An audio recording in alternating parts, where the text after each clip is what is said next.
Hey everybody, happy, actually I'm just going to say it, happy Masters of the Universe Monday, because, we're going to say it real quick. Master of the Universe comes out next week, or this week, so hence the reason why we are doing Masters of the Universe. As you see, one heck of a collection out here. Comic books, toys, foam swords, brought to you by Foam Forgeries. By comic books, brought to you by Villainous Grounds, our partner in crime with Heroes for Kids, Comic-Con. So it's going to be awesome. I can't wait. All of the pizza buckets. I just had pizza, sorry. Popcorn buckets, movie souvenirs for it. It's going to be awesome. Can't wait to go see it. I'm looking forward to this movie. As you see, yes, I can almost say I'm just as big of a He-Man fan as I am Superman or Gambit. So, yeah, it's so we'll talk a little bit more about this stuff here later on in the show. Again, welcome Monday. Again, happy Bat Super Mutant Monday. And by the way, hope everybody enjoyed the Mando and Grogu last weekend. Heard it was, depending on who you are, it did well. It did well in the theaters. I have not seen it yet, so no spoilers, please. Because we ended up having some fun last weekend. Mm-hmm. And then everybody, we want to say Happy Memorial Day, which was last Monday. That's the reason why we weren't on. So again, without our men and women who paid the ultimate sacrifice, we wouldn't be able to live in this country and do what we do today. Everybody wouldn't be able to do and say and all that other kind of stuff on, in this country today without those people that made that ultimate sacrifice. So again, while everybody was out having barbecues and everything, we were basically honoring our veterans. So, yes. So let's see. What did we do this past weekend? Pawfest. We want to welcome back. She's never left, but our Wonder Woman, Cindy, come out, and she did awesome. It was hot. Yes, it was. Humidity was just unbearable. Yeah. You had on a compression suit underneath it. Right. Well, you had your somewhat bulkier suit on too. Well, I had my lighter weight suit. I didn't have my winter weight suit. I had the right. So I had I had a compression shirt on underneath, and the product placement belt. Right. Product placement. Big whiskeys. Awesome place to eat. Yes. So, but yeah. So. I got to pet a lot of puppy dogs, kittens, rabbits. I just about everything for your pet. Yeah, we got now I know Cindy and Jess. They both walked away with a few some stuff from a few vendors. Yeah. Me, I just got cuddles from puppies and. Which, that was just enough for me. Again, everybody knows a sad moment here is I lost Athena back last August. And so it's been quite not the same. Right. Yes, Jess and I have talked. We do want to get another puppy at some point, but we're just not ready yet. Right. So being able to give the loves and the hugs and everything to all the fur babies out there is awesome, and it just makes me want to get one even more. But again, deep down, I don't think I'm ready yet to have another one in the house to take the spot over Athena. Last year, we also lost Sassy. Yes, yeah. And so it's been about a year since we got Muffin. So right. So I really wasn't wanting to get another cat. because, I wasn't ready, Right. but Karis was. And so she was, her mom was in the hospital at one point, and they were getting ready to leave. Her mom was staying there, but as she was leaving with her stepdad, they heard the meowing of this little kitten. The kitten was so little that, just barely weaned, and so she took pity on it and brought it home. And I was like, I come home from work, well, what's going on here? And she was like, I didn't hold back anymore. And to her credit, when she showed up, she got the kitty litter, she pulled everything was taking out. care of it. She was taking care of it. So Yeah. that's her baby. It just, and again, with Athena, when Jess and I and the kids all first moved in here, that was one of the first things I said, is like, this is not a home. Yes, it's a home because I have them here, but it just wasn't full without having a pet. And we got Athena, and for 16 years, it was, she was literally one of the kids. And it was just, when she passed, it was devastating. So there is that hole. She had a personality all her own. Oh yeah. If I come to visit, she'd come over by me and be like, okay, it's time to pet me. So I'd pet her and I'd be like, okay, you're good. And she'd put a paw on my leg. You ain't done it yet. Not done yet. She did that with everybody. Yeah. Now, again, the funny thing is, the only person that she has ever backed into the corner on barking was my older, because it scared her, was my older brother. Right. And that got hilarious. But no, Pawfest was awesome. Again, maybe in the near future, because again, it's still there's that emptiness. I'm not ready yet. Jess isn't ready yet. But again, there is that little bit of emptiness in the house. Right. And it's just, So that's, sooner or later, we're going to have to fill that void. Right. But we just haven't found the right. My guess is when Tessa ends up moving out, that's probably when you'll get her. What are you saying? Tessa's the pet now? Yeah. Basically.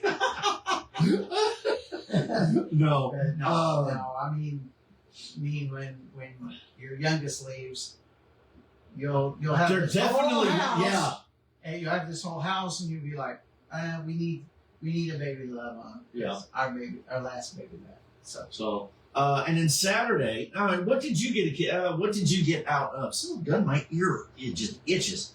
What did you get out of Pawfest? What did I get out of Pawfest? Other than hanging out with Cindy, the 501st, Right. and me, Jess, and just all the animals. Well, the thing that impressed me about it was the genuine love for the animals that these folks have, and they were just, you could feel the love for these animals, and they were handing out stuff, and the freebies and all this stuff, and it was kid friendly, and we always like it when it's kid friendly for everybody, and Right. Of course, and then hanging out with Cindy, we hardly ever get to see Cindy, so we basically got to chill. The weather was hot, but it wasn't so stifling hot that you could only do it for like 10 minutes. Yeah, at a we time. were about 2 hours. I think we were in costume for about 2.5 hours. I think. Yeah, we started out at about 10 o'clock, and then actually about 12:30. That's when everybody was like, this is 501st was roasting too. So, and a lot of them got out of costume too Yeah. because it was just a little too much. Jess actually started. Now, a lot of people don't know. Jess ended up having a heat stroke last year. Right. And when she got to where she was starting to tingling and everything, and that was even being inside the building because, you've got the airflow, it's not cooling itself down, but, she got to feeling tingling. So it was about time for us to leave at that point. Right. Because I had to get her into someplace a lot cooler. Some of it, Right. I don't know what's going on. I mean, Right there at the edge of it. half of it was held outdoors, and then The the other other half half of it was was inside. inside, but the doors were open. Yeah. So But not a big deal. Not a big deal. It was still a fun. and the changing area where we had was definitely air conditioned, and we had water to drink, and it wasn't like some of the events that we've been to where we had no water and we were stuck in the sun and all. Yeah, no, this didn't happen. They kept us hydrated, and we played it safe, and Oh yeah. Well, anytime when they get in summertime wise, always keep liquid IV. Keep liquid IV. I swear by that stuff now. Keep fluids around to where you can. Speaking of fluids, but keep fluids around to where you keep yourself hydrated. Keep yourself cool. Get the towel wrap, the cooling wraps, and stuff like that. Because again, any little bit that can help to where you don't end up hurting yourself. Because again, like I said, last year, Jess ended up with a heat stroke. Now she's going to have long-term effects from it. So we're literally, any event that we do outside, we have to keep, we keep an eye on her. Yeah. So, and when you're out there and you're doing this stuff, you get to where you learn your body dynamics, and you realize, okay, it's about time for me to go in and cool off, drink something. I'll be back shortly or whatever. right. We've learned to read our body good enough that we can keep from having major problems happen. This one year I was at the Superman celebration, and I had it was a Batman costume, but it had a lot of latex and padding on it and everything. And I got hot. And so I ended up, first I went to Hardee's and I got myself a really big iced tea to drink as I walked around. And then I got to the point where I walked up to this one vendor and they had this big tub of ice. And they were like, if you need to borrow some of that ice, borrow that ice. So I was taking, and that's how I kept cool. Yeah. And then that's one of the things. So I remember that suit vaguely. That was like one of your first suits. That was way back when. In fact, I think it was back before you knew me. So, but you know who Casey Schulte is. Yeah. She was like, Dennis been working out. But no. So yeah, keep yourself cool. Dress appropriately for the summer weather. Right. Drink fluids. Again, it's just if you're cosplaying, definitely watch your bodies, please. Right. So especially with all these we're getting into a lot of these outdoor events and stuff like that. So everybody, please be careful. Right. Then Sunday, Jess and I went to let's see. Tremendicon? Tremendicon, thank you. It got just tongue tangled. Okay. Up in Springfield. Awesome little show. How long did it take you to get down there? About 2.5 hours. Oh, that's not something like that from where we were at. Well, we were also in St. Peter's. Right. So about 2.5, 3 hours from where we were at. Mm-hmm. So not bad. So we got to hang out with several of our guest for our show was actually at that show. Sweet. So we got to hang out with them for a little bit. But no, it was a good show. So if you guys get a chance next year, Tremendicon up in the Springfield area, check it out. It is an awesome show to go to. Now, for upcoming events for us, we've got a massive month planned. Next week, we will be in Poplar Bluff. Check out the website. It is called the All-American Weekend in Poplar Bluff. We've got quite a few of our characters going to be down there. Right. So that's going to be fun. And that is on June 6th down in Poplar Bluff. So check it out for location and all that other kind of stuff on our webpage. And on their webpage as well. Right. Then the following weekend, I know you that is your Darren weekend, which, boy, this is the first time you're going to miss. Now, again, Superman Celebration is the weekend of the 13th and 14th, 12th, Right. 13th, 14th. Right. So this is the first year I'm going to have to miss. Yep. But I've got so many other things planned. So it's beneficial. So it's kind of beneficial. Besides, with the heat, Right. it kind of throws me off. So Right. right now, I don't think that Right. maybe Karis can watch him and I can go for an hour or two or something. I don't know, but it's just. But it doesn't look like it's happening, and I'm going to miss everybody there. But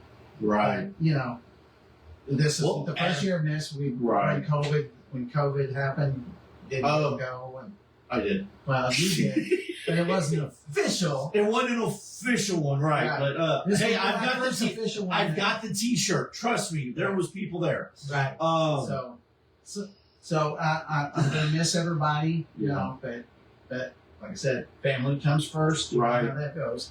And So, now not only is Metropolis Superman Celebration next weekend, but the weekend of the 12th, 13th, and 14th, Heroes for Kids will be at Spring for Down Syndrome in St. Jen, which is from 9 to 11:30.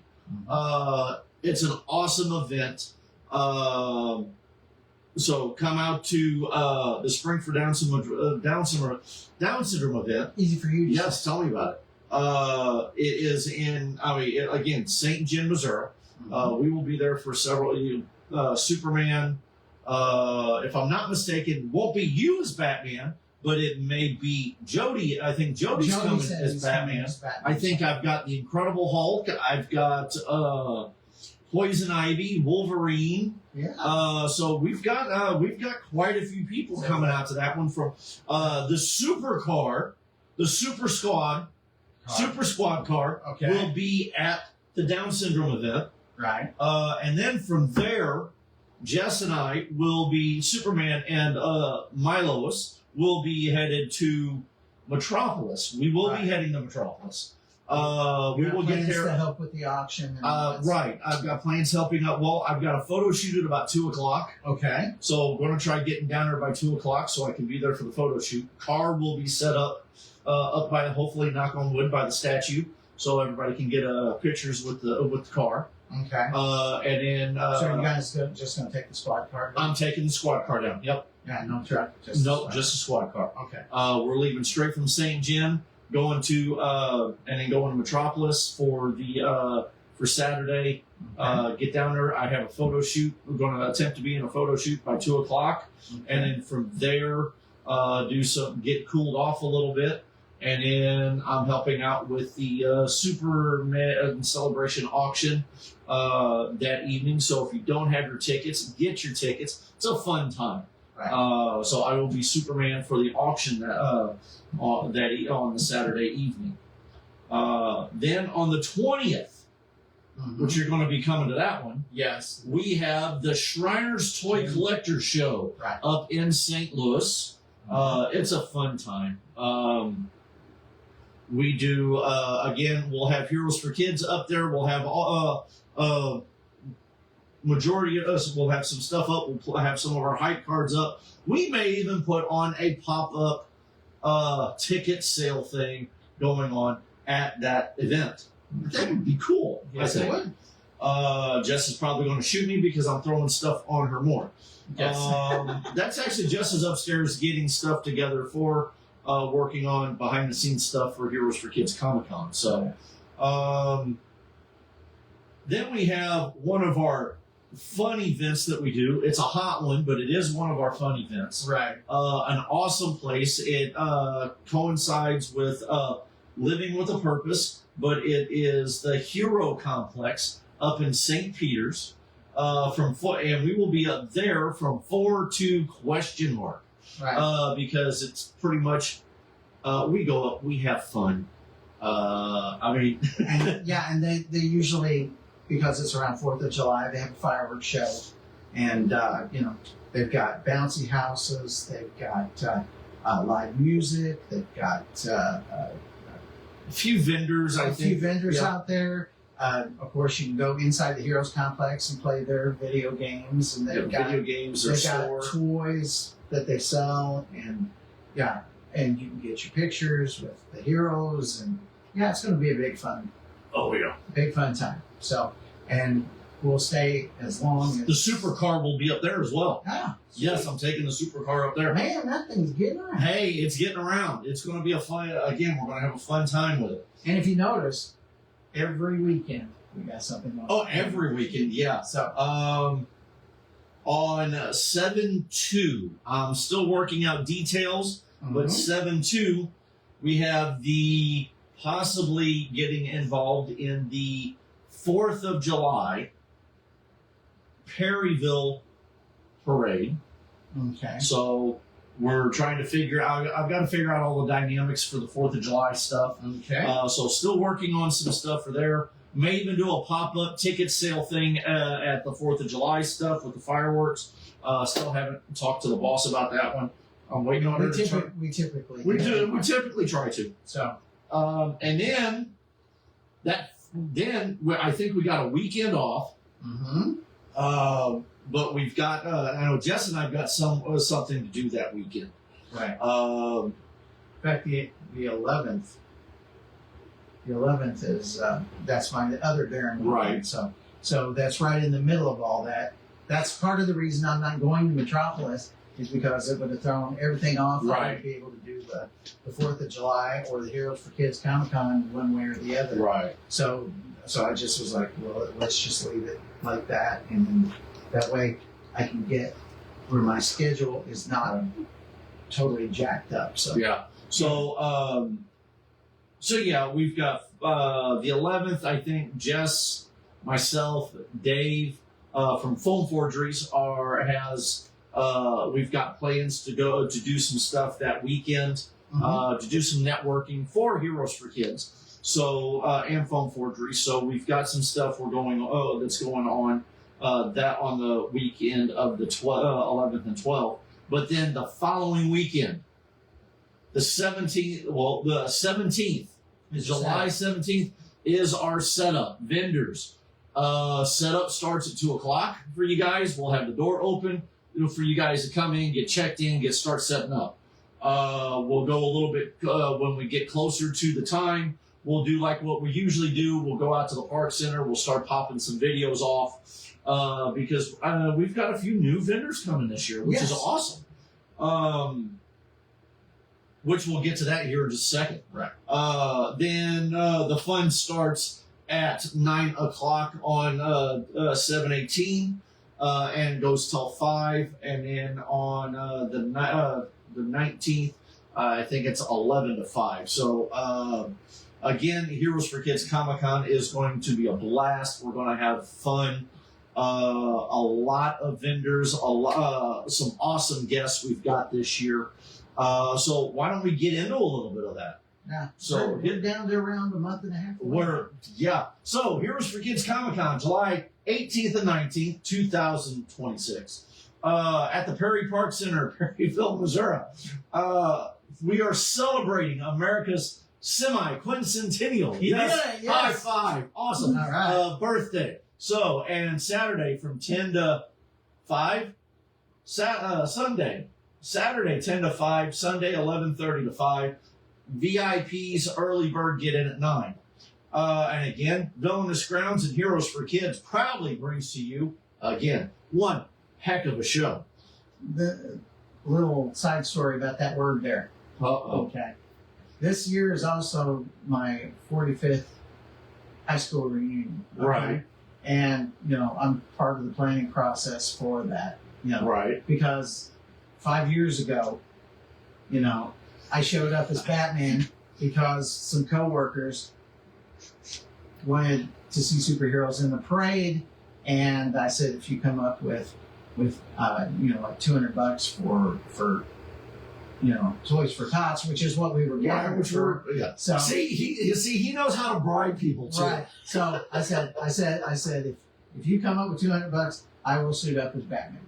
And he said, great, because I want my kids to go. I want to go to the parade, and my grandkids don't want to go. So if I come up with $200 by the end of the day, will you do Batman? I said, yeah. So that night, as I was walking for the door, he rings up, oh, $220. I was like, okay, well, here we go. Yeah. So, of course, what happens is I show up, I'm dressed in costume, all my classmates are not, and they're like, what the heck? What the heck is going on here? And I said, there's a story behind it, and I'll tell you after the parade.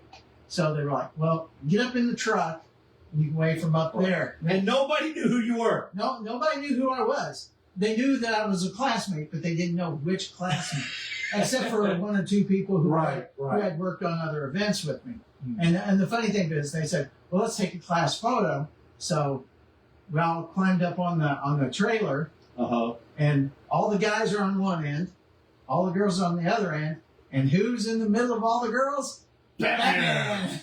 So, of course, everybody that was, out and about in the big world out there that couldn't make it in, one of them, she lives in North Carolina, and she goes, who was Batman? And I go, well, he's some rich dude. I don't know. Did we have a guy named Bruce Wayne in our class? And then she contacts me, and she's like, you've been had. Somebody told on you. And I was like, dang, the secret's out. Yeah. So anyway, now when I went to the reunion later on that night, as I walked in the door, the people that planned it, they said, okay, from now on, whenever we have one of these, you have to do it. You at least have to do a character. Right. And so when this came around, they were like, how many characters can you get? Because what happened the last time, we won the float competition because Batman was there. So they said, we want to win again this year. So let's get as many as we can. And because it's a semi-quincentennial. Yes. You did it! Yes. So anyway. There's a big joke behind that. Yeah, it took us a little bit to get tongue tangled to get it right. But now when I go to the planning meetings for this stuff, we've got the venue set up, we've got the menu set up. Next meeting's going to be on June 25th, and this is where the entertainment and music comes in. This is where I get my chance to shine, and so I told them it's probably going to, a lot of the characters going to, like we got Captain America or whatever, Captain America, maybe Superman or whatever, and I said I'll try and get as many that can fit the semi-quincentennial theme, and they're like, you're probably the only guy in class who can say that word. So I said it was a hard-fought battle. Yeah. So anyway, that's the story, and I'm sticking to it. So anyway. All right. Again, Heroes for Kids and Villa Scout Grounds proudly brings to you Heroes. Did you get your Tang Tongue? Again. Okay. And Heroes for Kids Comic-Con again is a charitable event focusing on comic books, culture, and raising funds for local and regional organizational needs. In need. Yeah, there is no S on it. Yeah. Hey, come on. I'm slowly getting back into the post. Isn't that what it is? Post-surgery, or isn't that like after surgery stuff? After surgery. Oh my God. And I want to say, because I said that, thank you everybody for, the prayers and, checking on me and everything else. That 6 weeks was, no pun intended. And yes, I'm going to say this, a pain in the ass. Because it was. Okay. Our 2026 recipients are the Missouri National Veterans Wall and Camp Hope. So check out these two organizations. Click on their links below and, check them out. They've got awesome videos with it. And again, after expenses are paid at the show, 100% of the proceeds goes to these two organizations. Now, again, you did see this portion of it. It is a charitable event. So, vendors, check out your little manila envelope. You will have a tax receipt from Heroes for Kids. We are a 501 charity organization. You will get that tax receipt. Oh my God, we have 46 days left. Oh my gosh! Like I said, nothing. Yep. And our special guest. Oh, let's just go into it. Let's give him a little bit of a spotlight. Whoops. Get back up here. Jonathan. Whoa, hold on. There we go. Best-selling author Cullen Bunn has worked on. I can't see. Well, shoot. I'm just going to do it this way. Deadpool. Worked on. Oh, let's see. Yeah, I mean, Just about everything. Worked on Marvel. Worked on DC. Uncanny X-Men, X-Men Blue, Magneto, Asgards of the Guardians, Sinestro, Lobo, and Shadow Man, Pink Mamba for Valiant.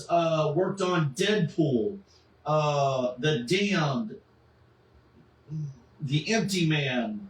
Deadpool kills the Marvel Universe. Mm-hmm. That's his monster. I mean, project. Check him out. It is awesome. He's got a lot of stuff. He's a cool guy. Come out, bring your comics, get him to sign them. It's going to be one heck of a weekend. Then we have comic author Jimmy Z. Jimmy Z is part of the ownership of the world of the web. I can't even pronounce that. Part of the website Chuhulubil. Yeah, okay. A site that does reviews for all things in the horror, fantasy, and sci-fi genre. Okay, so a lot of the stuff that we love. He has worked on comic books, including The Tick, Micronauts, and created his own series, Sorry, I don't have my glasses. Democraticus brand. Jimmy Z lives in a small town halfway between St. Louis and Springfield. So, hey, he's a Missouri native. Awesome. Now, this next guy we have here, look at some of this artwork. So this guy, the talented comic book cosplay artist Jonathan McDaniels. Now, here's a tip here's something cool that we just found out the other day. He is our spotlighted artist for our show, and this is Tessa. Our show is going to be his first ever Missouri show. Oh, really? So again, you guys, all of you Missourians, come out, give this guy some love. I mean, look at the Batman, the Adam West Batman. I mean, that is awesome. Deadpool, Joker, Heath Ledger Joker. I mean, come on. I mean, this guy does, this guy's artwork is top notch. He is covers and published for Dynamite, Characters, Tundra. What? Oh, thank you. Hey, there is something. Don't pay the fair. He's also helped. Let's see. Source Point and Cobra Comics with titles such as "Don't Pay the Ferryman," Valhalla, Scarlet Steel, Draculana, Abigail, Fallen Leaves, and more. He has been published in the magazine World of Goth, Shazel, and Artista. Jonathan has worked for the film My Blade Is Your Salvation. So awesome seeing Jonathan coming to Missouri for the first time. It's going to be awesome having him here.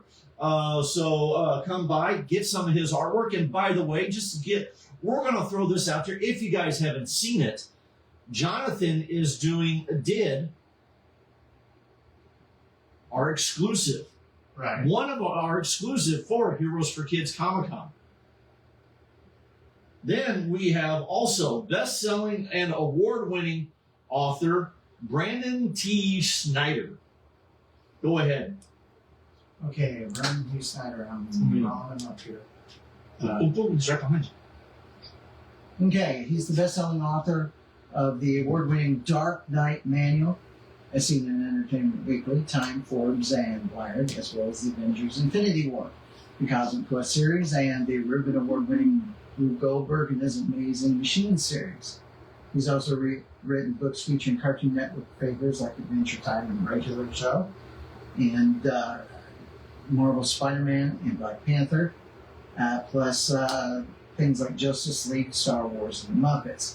And as an actor, he's appeared on High Fidelity, The Deuce, Bull, Inside Amy Schumer, Rachel Dratch's Late Night Snack, Late Night with Conan O'Brien, and Law and Order SUV, as well as various commercials, plays, and short films. He lives in New York City, where he's a member of the Writers Guild of America and the Screen Actors Guild. So, and then here's a little bit of some of the stuff he's got. Then we round it off with the awesome, the exciting, lovely, do I need to say more, our returning guest and lady of the hour, Batgirl Karen Whitfield. She toured with Adam West and Burt Ward and the Cape Crusaders from 1978 to 1984. Man, they performed live on stage, followed by meet and greets with the fans of the '66 Batman TV show. She took over for Yvonne Craig, who was the original Batgirl. Right. So Karen is also the author of Bat-Driven West, which chronicles the never before told stories of what it was like to get to know the dynamic duo, which is awesome. I have a copy of that book. So again, come out, hang out with all of our guests. And unfortunately, I will say, Creek Wilson ended up having to cancel due to a scheduling conflict, but we have already signed him for the following year. So for all you Red Dead Redemption and Twisted Metal, and so here's a teaser for next year already. Red Dead Redemption, Disney's Haunted Mansion, Twisted Metal fans, we've got you guys. We got you. Just hang tight. We've got you. We got you covered. Tickets again. We're gonna. Real quick. We'll do that part here in a little bit. Now let's go to tickets. Oh, son of a Snapdragon. He does this the way I do. I stub a toe. It's God bless America. I'm trying to keep it to. Okay, there we go. I don't know what happened. Trying to keep it PG. Okay, here. Yes, trying to keep it PG-13. All right, tickets, early bird VIP tickets. Now, yes, dear. Just remember the boss is watching. Yes, I know the boss is watching. Why do you think I'm down here where you can't get a hold of phone forgeries right now? Okay, tickets at the door downstairs at the gymnasium entrance, cash or card. We do both. Yes. And again, we don't, there are a lot, you can go online right now and purchase them as well. And again, regardless, you will get in the door. Children 5 and under are free with the paid admission of an adult. First responders, active military, and veterans. Show your ID at the door, please, and get in for free. Again, it's going to be also, this is going to be an awesome show. If you love to read, I don't know what, just ironically, this almost turned into a writer's convention almost. Right. With everybody there, you know. Right. We early bird tickets and VIP tickets are $25. Weekend passes, general admission, Saturday and Sunday, $15. Saturday only general admission, and again, Saturday's admission is from 10 to 5. Now, again, I forgot to mention this, the VIP early bird gets in at 9. The Saturday only pass at 10 a.m. Get you in at 10 or get you in for $10, and then Sunday is 7. Okay, we got some folks we need to say hi to. Yes. Let's Chuck Cochran. Hello. Hey, Chuck, what is going on, brother? Adrienne has called. Hey, son. Wyatt. And then, of course, The Oracle is watching. Okay. Okay. We're still missing an artist on here, dear.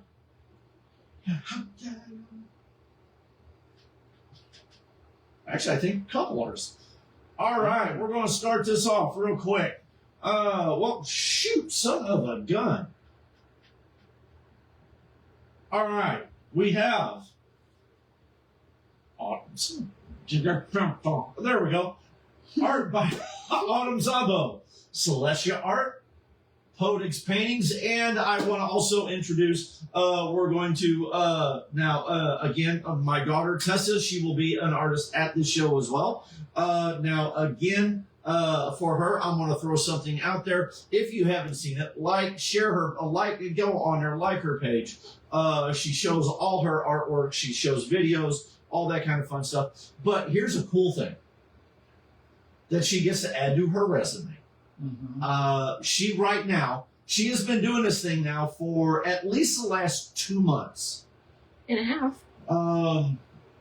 She is in a competition. It is called Johnny Depp's. the Johnny Depp's Artist. What is it? People's artist. People's Artist. Okay. She has now, within the last 2.5 months, Mm-hmm. she is now in the top 5 Mm-hmm. in her category. She is in the top 5. Right. She Top was four. right. She says top 4. Well, she is in the category for the top 5 now because it's now she is in 4th place Mm-hmm. in that top 5 category. Oh, that's So- quite a feather in your cap. So again, everybody get out there. You can vote once a day. Again, I would love to see it happen. It gets her art published in, I think, a magazine. Yes. It gets her. Art for a magazine. There's also a monetary prize that she does that she'll get out of it if she wins. So it's going to be pretty cool. Would you get to meet Johnny Depp? We don't know. There has been posts that saying he will be there But again, because he is presenting it. But she gets to go out to. But if she wins, she gets to go out to LA. And yes, Mom and Dad will be going. Yes. And also to keep me I've in been line. there. And So also we to can go keep this me in time. line. But no, but again, everybody go out there. Everybody get on her page or on mine. I think Dennis has even shared it quite a bit. Yeah. Get on there, like it, share it, follow it, vote for her. I mean, this is it's an awesome idea. So hopefully she wins and if she wins that cash prize, she's going to share half of Uncle Bill's, right? Heroes for Kids. Actually, no. Heroes for Kids. I actually got to. She's got a little bio thing in there, and I read it today. And for that 25,000, I think is what they're saying that you could win. She's got 2 things that she wants to do with it. One of them is she wants to take this one here almost got me choked up. It's almost doing it now. But she wants to take half of that money.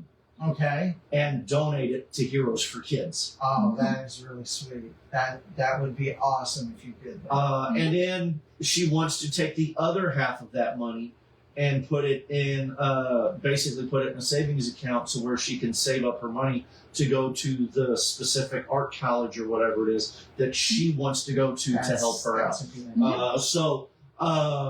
Again, and that's, I think that's awesome. Again, vote, make that dream happen for her. I mean, it's going to be awesome. Right. So now let's get back here. Authors, more authors. We have Morgan Comnick, Richard Beauchamp, Todd Black, Books and Crafts by Justice, and Brian K. Morris and the Rising Tide publication. which Gotta love that, and gonna be glad. Oh, we're missing a couple on that one too.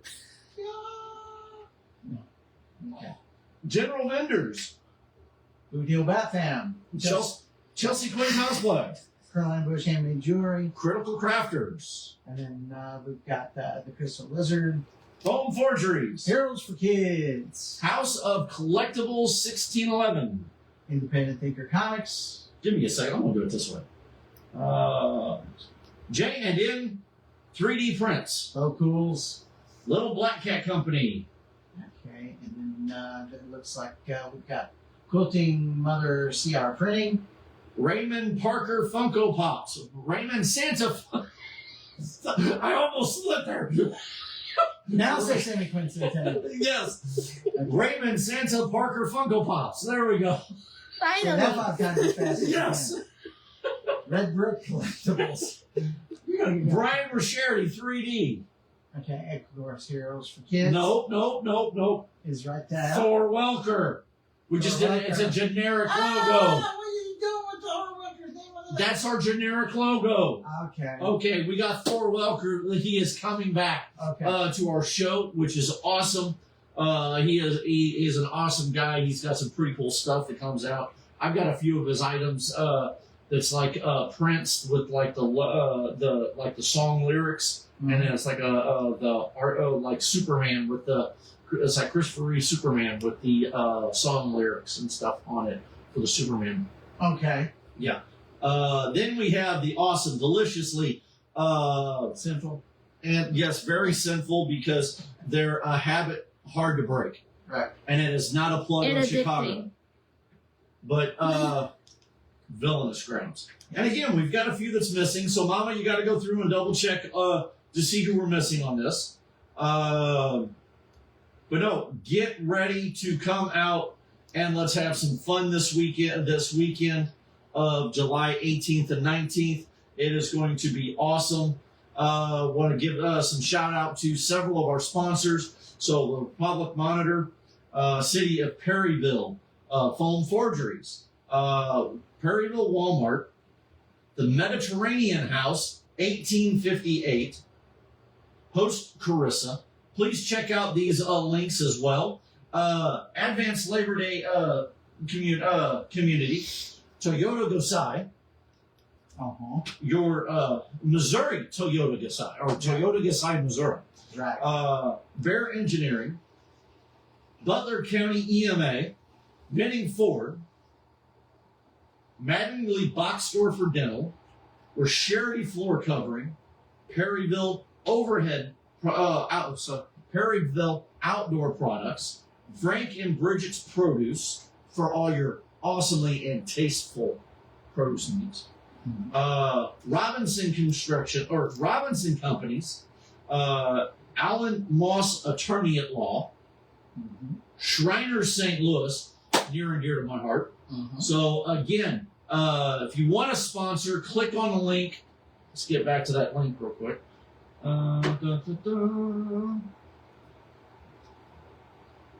Back to home. There we go.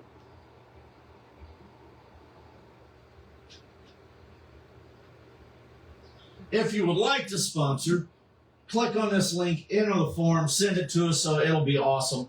Can't wait to again. 100% of your proceeds all goes to those two awesome organizations, the Veterans Memorial and the Missouri National Veterans Memorial and Camp Hope out of St. Francis County.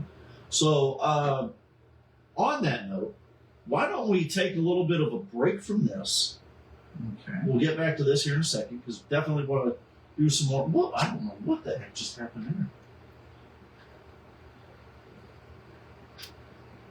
Do you want me to fix it? No, it decided to. Yeah, here, fix it. So Tessa's going to fix this real quick. Now we're going to kick on that light. We're going to jump into. There we go. Thank you. And then blow it back up. We're going to jump into a little bit of this fun stuff that we got here. Now, again, we're going into a little bit of the. Yep, that one there. We're going into. Well, that. I need the main page. Where is it at? Right here. Okay, we are going to jump into a little bit of stuff now. Again, I told you, oh, you're going to throwing up some Masters of the Universe stuff Well, we can. over on your page, Yeah, we can do that. or what are you looking up I'm looking up superhero movies and shows. for this year? Yes. Okay, well, we're going to jump into a little bit of this stuff here, and we can throw a little bit of this. I got to stand up a little bit. Dennis, you want to stand up a little bit? Yeah, let's stand up. Stand up a little bit. Because some of these items are heavy as heck. They're, as I was told by several people, they are doorstops. Now, again, for your foam forgeries needs, we have, right, and it's signed by one of the chief animators at that time for Filmation, Tom Cook. I've got to get it re-signed because he signed it in blue and metallic blue, and as you see, He-Man's sword is metallic. So it's starting to rub off. Then I also have, I could have let him grab it, but we had She-Ra's sword. Yes, this is the way you get it. I don't want to lose my man points on this thing. Okay. Well, we have a little bit of stuff, and yes, if everybody's asking about my if I have Castle Grayskull, I have Castle Grayskull. Now, this is from the 2002 series. I used to have the original one, but again, just like everybody else, when you were a kid, everything got destroyed. I do everything here in the center and across the front here is some of the some He-Man stuff I've collected throughout the years. This here as well. Again, I do have without all the armor, which you see here. This is from the Masterverse. No, this is from the what do you call it? Revelations He-Man. This is the Battle Cat from it. But this is the original Battle Cat that I have. Yes, that is my original Battle Cat. It used to be the what was that? What they call it? The Big Tom or Big Jim's. It was called the Big Jim's action figure sets. Right. And this was the original cat from it. And yeah, all they did was recast it, painted it, and it became Cringer Battle Cat. Now, the cool thing is, no, I don't have all the other fun accessories, but yes, I do have my original I found in one of my old toy boxes. I do have my original He-Man and Skeletor power swords. And the funny thing is, you put those together, and they create the magical power sword for He-Man. And I do have my original Thunder Punch He-Man. So that is, so for all you Masters of the Universe fans out there, yes, I do have some of my original figures. And yes, I do have the original He-Man Battle Axe. I've got the retro figures. I've got the McDonald's set behind me. I do have the special edition, one of the special edition Windar figures, retro play. I have Space He-Man, a monster truck, but this is just a little bit of my Masters of the Universe stuff. 40th anniversary Masters of the Universe He-Man up there, but we'll get to talk a little bit about what I got down here, because some of this stuff down here is pretty cool. I showed you the two swords. We can actually throw these back here again. Oh, that doesn't go there. That goes back over here. So I will show you some of the stuff we have back here or on the table. Let's go a little bit with, again, you have Battle Cat here. This is from when they did the newer cartoon, the He-Man Revelations and the Revolution, the ones that they did with was Kevin Smith. Right. So that's the one. That's the toy. From the toy line there, which also goes right along with the Masterverse toy lines. And I was talking to you about the. I was telling you about Revolution and Revelation. Here is the Skeletor from it. I've got the Skeletor. Here's one of the He-Mans, and then I also have. Here I have the original Thunder Punch He-Man, and then this is the new version the Masters of the Universe New Eternia Thunder Punch He-Man. So I've got both Thunder Punch He-Mans, which I thought was pretty cool. And yes, I do have the 2002 version of the Thunder Punch He-Man as well. Tila. Now, here's a one that they didn't put out as a figure back in the day, but yes, I do have the Dolph Lundgren movie, which awesomely, spoiler alert, no, I have not seen the movie, but spoiler alert, if you've listened to any of the interviews, Dolph Lundgren does make a cameo in the new movie, and yes, I do have his Masters of the Universe figure from the Masterverse, and I do have Frank, what is it? Somebody help me with the last name. What was Frank's last name? Langella, who also played Perry White in Superman Returns movie with Brandon Routh. So I have the set there. The cool thing about it is when you turn them over and flip them to the back, it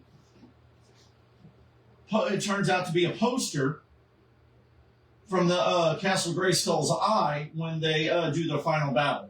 So that was pretty cool getting those. So I thought that was neat. Now we're going. I'll sit here and let's see. Then we have retro figure Prince Adam.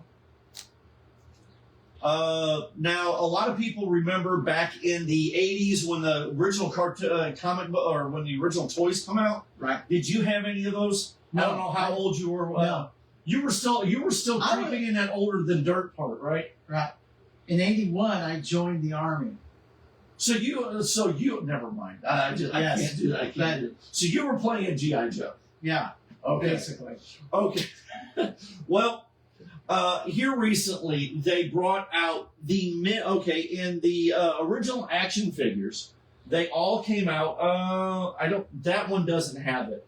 But they came out with the mini comics. I actually have I guess you would say omnibus, the mini comic collection, He-Man and the Master Universe mini comic collection. Dark Horse Comics brought this out.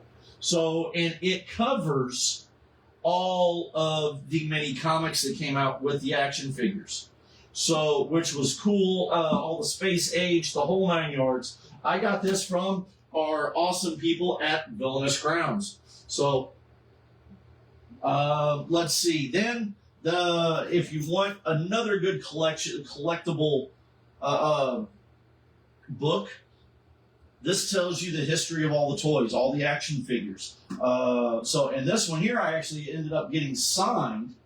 One who helped create some of the figures. So that was pretty cool. Getting to meet him. He was actually, I think, one of the writers and historians for this book. So that was cool getting to meet that. Now, back when He-Man was introduced into the comic books, the larger comic books, mainly DC Comics, I actually have the issue where Superman and He-Man fight. That's signed by Mark DiCarlo. Let me jump up here. I'll show you guys this a little bit closer. So, can you see that, Tessa? So It is He-Man. So Skeletor in the background. They trap He-Man they trap Superman into Eternia, and He-Man and Superman have to fight. You just imagine how that goes. Now, then you have an updated version of DC Universe versus the Masters of the Universe. So they get to run into each other again.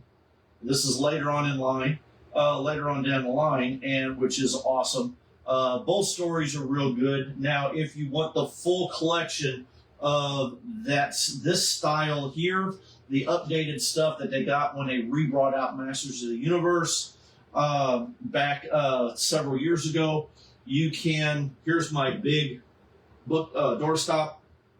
We have the Masters of the Universe Omnibus. Now, the cool thing about this one is, as you see, this sucker is huge. It does, I want to give a shout out to Freddie Williams Jr. He is a phenomenal artist. Also lives here in the state of Missouri.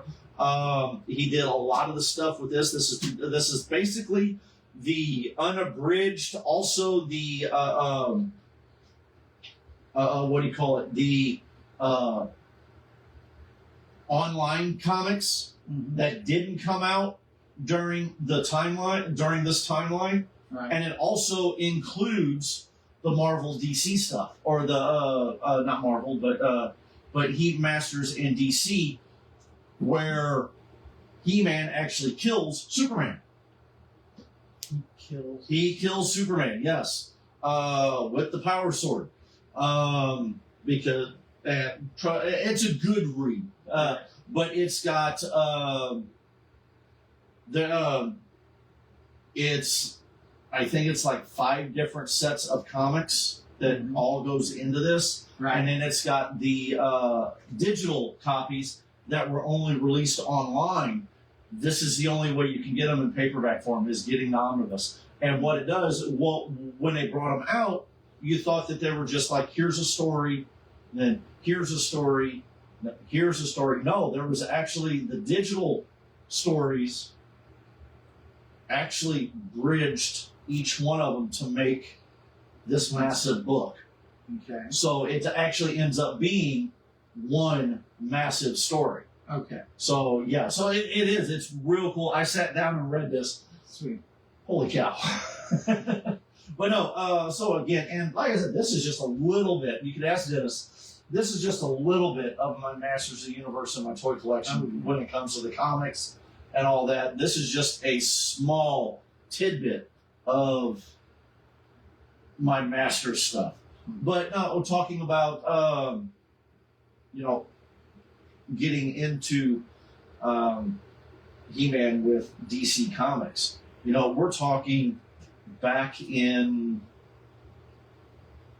the 80s. Yeah. So when this happened, so He-Man and Superman have been pretty much He-Man, Superman, Batman. Heck, here we go right here with Masters of the Universe and DC Comics. Right. The Justice League battling, He-Man and Skeletor. And this was 2013 when this series come out. Right. So you're talking. Yeah. We're looking at the 40th anniversary of the new movie. Right. And 40 years ago, this come out, and now, heck, here it is. Actually, 45 years. Yeah. So you've got 83, 81. 81. Yeah. 81 cartoon came out. So yeah. Then you have the movie with Dolph Lundgren. 87-ish. Yeah. I think is when it was. Give me Maybe a second. I've got the maybe even farther or closer than that. Skeletor stick. Probably more like early 90s. Oh, I got it right here. What is it? 87. I was right. 87. Okay. So yeah. So 87. You have the Dolph Lundgren movie. So again, and yes, it was different. Now it actually had a sequel. It was supposed to have had a sequel. Right. Dolph Lundgren didn't want to come back. That and Canon Films was tanking. Right. But because nobody really wanted to come back, and they didn't have enough budget to do the second film. But they had all these set pieces, they had all these costumes, Right. and they couldn't do anything with it. They were like, okay, we're just going to throw them away. You know what they ended up doing with it? Right. They ended up making another movie, Okay. and it was another cult classic, and it stars Jean-Claude Van Damme. Cyborg. Cyborg is the actual. So a lot of the costumes. So they revamped a few of the costumes and everything. And what would have been Masters of the Universe 2 ended up being Cyborg. And the theory of that movie was Skeletor. At the very end, You see Frank Longoria popping up out of the water. I'll be back. Yeah. Where he pops out and goes, I'll be back. Right. What was supposed to have happened was he escapes the pit and ends back up on Earth and destroys Earth and takes over Earth. So He-Man's got to go. He-Man's got to go back to Earth and basically rescue Earth now. So a lot of the destruction you see at the beginning of the movie Cyborg is part of that stuff that we were supposed to get from Masters of the Universe 2. Oh wow! So yeah, but no, it's cool. I mean, again, so Dolph Lundgren, again,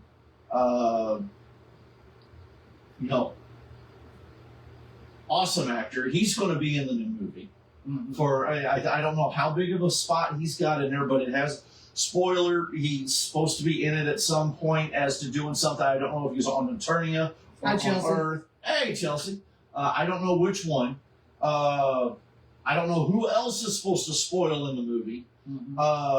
So I wish Orko could be in the movie, but apparently, now again, this isn't a spoiler. People just got to know the history of it. By all rights, Orko was not originally part of the Masters of the Universe. Right. Mattel didn't have the rights to him. It was they put him in the cartoon after the fact. Right. So yeah, and then when everything got bought out, he stayed with the comics, but he didn't stay with any movie possibilities because of. And the reason you didn't see him in the Dolph Lundgren movie, like you said, it was Canon Films. Right. And Canon didn't. They always did things on a shoestring budget. Right. So Orko would have required some kind of extra money for special effects to create Orko. And the reason why he's not in it now is because they don't have the rights to him. Right.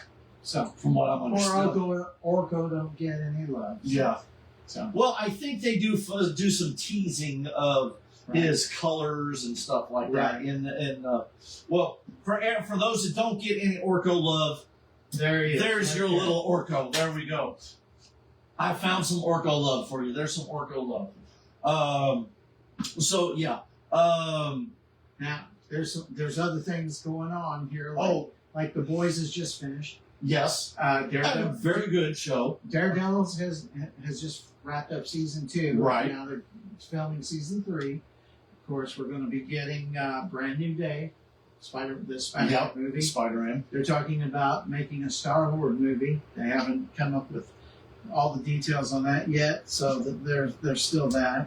They're going to make a series on Nova. Shang-Chi 2 is going to be filming soon. Blade is kind of up in the air. They're doing talks on Black Panther 3. It looks like Denzel Washington's going to be a part of that. They're going to be doing a movie called Armor Wars. They've been talking about that one for a while. Don Cheadle. They're getting ready to start filming Wonder Man season 2. Okay. The Friendly Neighborhood Spider-Man season 2, the animated show. They're going to do the season 2, and then Secret Wars and the Doomsday. The Doomsday, Avengers Doomsday, and then the Secret Wars. Right, is going to be coming out after them. They've also got a series, Vision Quest, that's set like a year after WandaVision. WandaVision, yeah. Okay. And then Brand New Day. Yeah. And of course, X-Men 97 season 2. So basically that's what's going on in Marvel. And then in DC, we've got Supergirl coming out. We got Lanterns is coming out in August. They're filming the second Superman movie with Torn Sweat. The power suit that they gave Luthor, it looks like it's popping right out of the comic. The teaser. Now, again, we don't know if that's just something that they're throwing out to get people interested, and that's what it's going to look like, or what. But that's a good. That's something that a very good possibility we might be getting to see in the movie. They're talking about we may possibly get a Creature Commandos #2, season 2. Right. That hasn't come out yet. Yeah. And they've been. Hold on. Of course, they've been talking about, Snyderverse kind of coming back and Yeah, with it being bought by with Paramount Paramount, having yeah. its it seems that might breathe new life into it. We don't know yet. whether But as much as everybody talks bad about the Snyderverse, I like the Snyderverse. I liked Henry Cavill's version of Superman. yeah,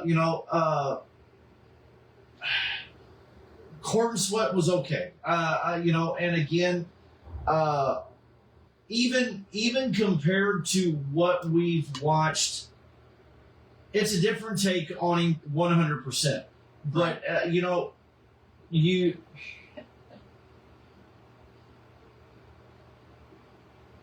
Christopher Reeve didn't. I mean, even the campy 70s/80s Christopher Reeve did not act that campy. As that's the part.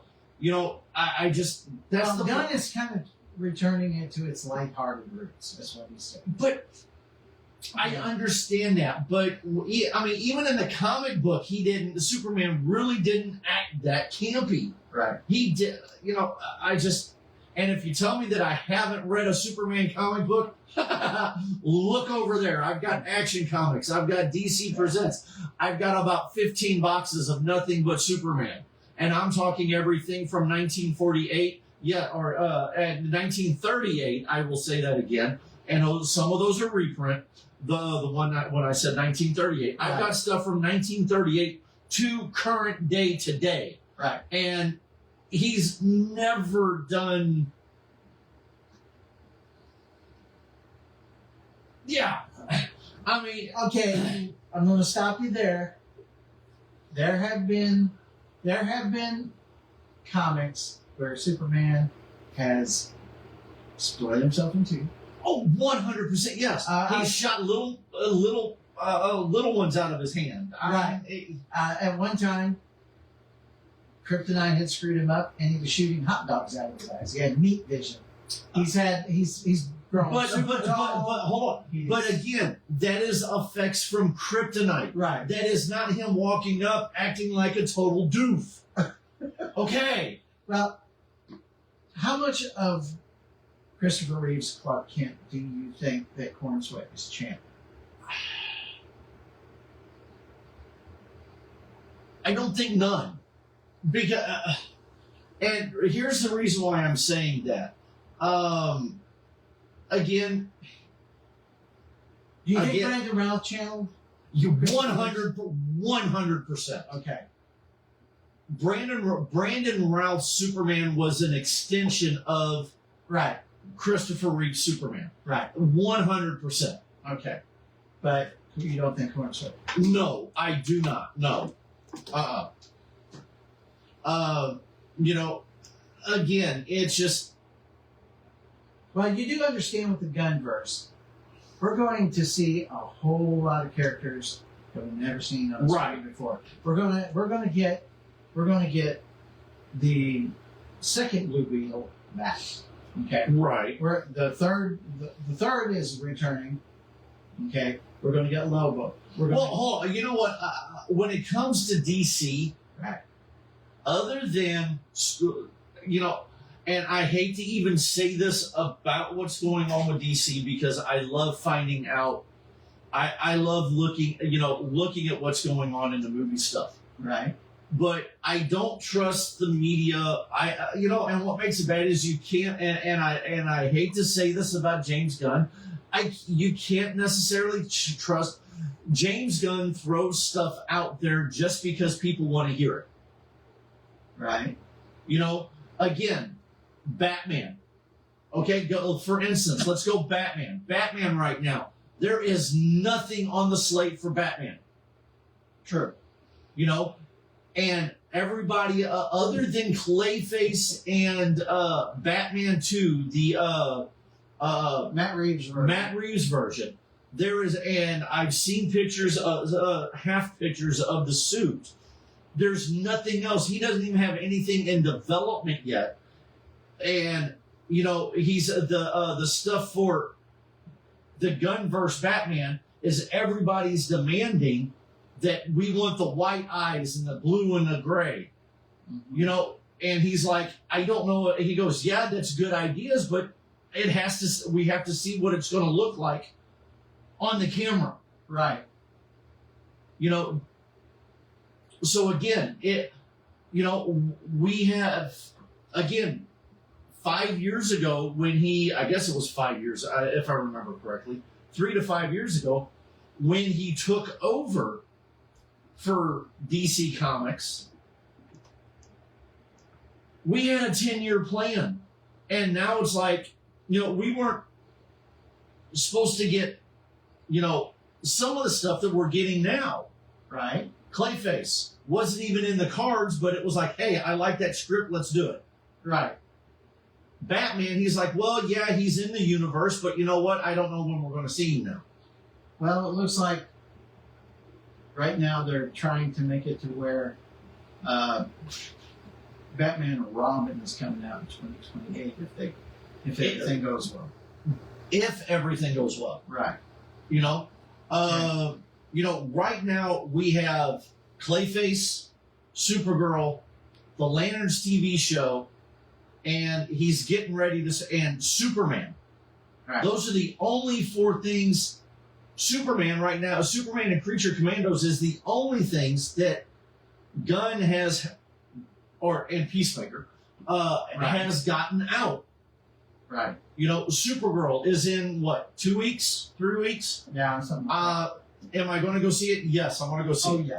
Oh, yeah. I'm waiting, I'm going to love to go see it. Not a big deal. I'm hoping it does, does good at the box office. Right. Clayface, am I going to go see it?